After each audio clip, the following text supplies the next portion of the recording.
How many of you have ever picked up a book, got a few chapters in, and realized you didn't like the book at all? I've been there, we've all been there.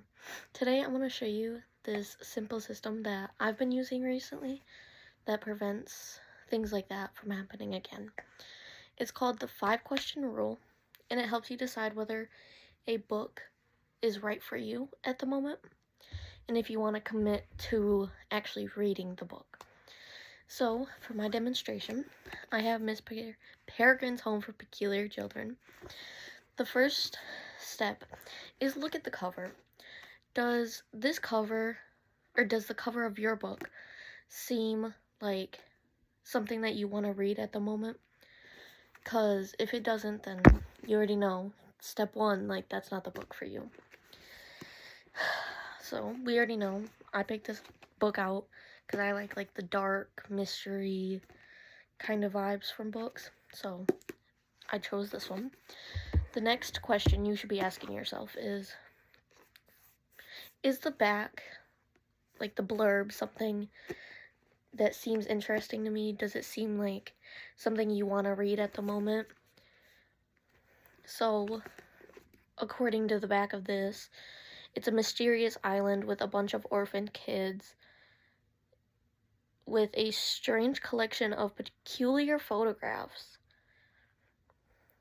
And they're discovered to be in Miss Peregrine's Home for Peculiar Children. So, I already think this book is full of mystery, something that I would actually like to read. So, yes. You should also understand the main idea from the book, because if you don't understand the blurb of it, then you're not going to really understand what's inside the book. The third thing you should be doing is read the first page of the book, if I can find it.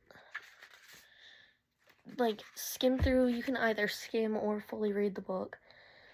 Does the writing style feel like something you can stick with through the whole book? And for me, this writing style is just perfect. It seems extraordinary and something I would easily enjoy and follow along with. Not something I'd easily get distracted by. Next, look at the length. How many pages there are. In my book, there's over 300, close to 400 pages. This is something I could easily read in 2-ish days. I love longer books. I don't really like shorter books just because I like the length and they go into more detail, I found, with the longer books. So the length for me is perfect in this book. And you also if it is a longer book, you want to make sure you have the commitment to finish the book, because if you get halfway through the book and you're oh, I don't want to read this anymore, that just kind of bums you out because there's so much left and you just don't want to finish it. You want to get it done and over with, which is not that fun. And lastly, you should ask yourself these 2 questions. It's kind of broken up into 2 parts. Ask yourself, am I in the mood to read this book right now? After the first 4 steps, you got that far. In the 5th step, asking yourself that first question, you should feel like you're in the mood to read it, because you said yes to the first 4, obviously. And the final question is, will you finish the book? Is the length good?